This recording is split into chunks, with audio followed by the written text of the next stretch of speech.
Bajaj Pune grand tour 2026 ટ્રોફીનું આજ અમદાવાદમાં અનાવરણ કરવામાં આવ્યું હતું, જે ભારતની પ્રથમ UCI 2.2 વર્ગીકૃત આંતરરાષ્ટ્રીય રોડ સાયકલિંગ રેસ પહેલા શહેરને રાષ્ટ્રવ્યાપી ટ્રોફી ટૂર પર ચોથા સ્ટોપ તરીકે ચિહ્નિત કરે છે.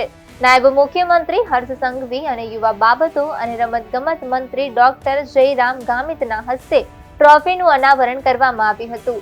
આ પ્રસંગે ગુજરાત સરકારના રમતગમત, યુવા અને સાંસ્કૃતિક પ્રવૃત્તિઓ વિભાગના મુખ્ય સચિવ અશ્વિની કુમાર, IAS મુખ્ય સચિવ Bajaj Pune grand tour race technical director Pinaki Baisak, Gujarat cycling એસોસિએશનના પ્રમુખ દેવેન્દ્રસિંહ સોલંકી, ગુજરાત સાયકલિંગ એસોસિએશનના સેક્રેટરી ડોક્ટર ભરત પટેલ અને BYCS ઇન્ડિયા ફાઉન્ડેશનના ડિરેક્ટર અને CEO ડોક્ટર ભૈરવી જોશી ઉપસ્થિત રહ્યા હતા.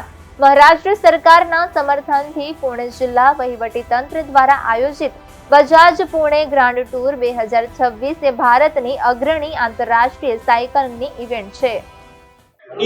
इस रेस पे जो रोड रेसिंग वाले साइकिल होते हैं, ये उसी का यूज होते हैं। इसमें मल्टीपल गियर्स रहते हैं और सिंस ये पहाड़ के ऊपर चलेंगे या पहाड़ से नीचे उतरेंगे, ये इसके लिए गियर वाली साइकिल इसमें चलाते हैं सब कोई। Cycles are mostly made of Italy और यूरोपियन मेड है, जापान की मेड है, तो ये साइकिल सब कोई लाएंगे।